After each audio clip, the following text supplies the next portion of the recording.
The Story of Broke is a recent video by the creators of The Story of Stuff. In it, Annie Leonard says that the government isn't really broke. She says we actually have plenty of resources to create the future we really want. But the problem is that the government is wasting those resources on the wrong things. I agree that the government is wasting resources on war and subsidies. War, for example, diverts resources from production to destruction, and taking money from taxpayers and giving it to big businesses through subsidies and other programs is both wasteful and wrong.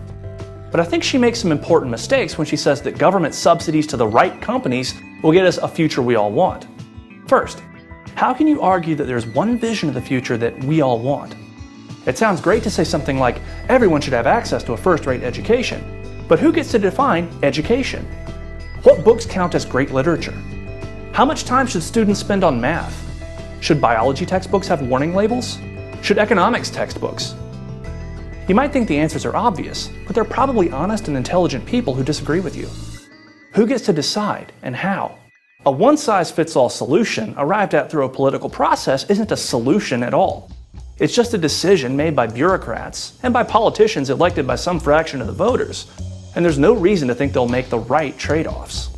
Second, The Story of Broke proposes replacing bad subsidies with good subsidies. But how do we know who to subsidize? Governments have terrible track records when it comes to picking winners and losers. Without the prices, profits, and losses that markets generate, governments don't have the knowledge necessary for wise choices.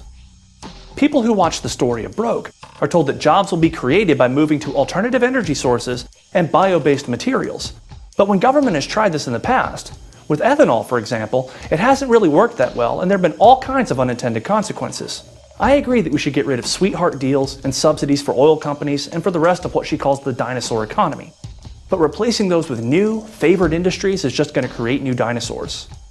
It's profits and losses, not government handouts, that will guide us toward more efficient energy sources. There's another reason to be wary of subsidies. They attract people who want free stuff from the government. If special interest groups and lobbyists are sharks, then the prospect of big, juicy subsidies is blood in the water. Even if we agree on the goals, the incentives created by political distribution of goodies will draw people into the political game, resulting in transfers of wealth to powerful special interests. Once started, subsidies tend to grow. When our laudable goals aren't reached, lobbyists and the politicians they've convinced say it's not a failure of the program, but that we just need to spend more. The Story of Broke assumes that power can and will be used wisely if it is concentrated in the hands of the right people. But power benefits special interests and hurts the rest of us. Indeed, we're in our current mess in part because of interventions that were supposed to build a better future by making housing and higher education more affordable. The Story of Broke is right that we can build a better future if we stop wasting resources on war, subsidies, and special privileges for powerful people and powerful firms. But a better future doesn't come from government spending. It comes from letting people decide for themselves how to spend their money on things they care about. It comes from billions and billions of people cooperating freely and voluntarily with one another. In other words, it comes from what people do in free markets.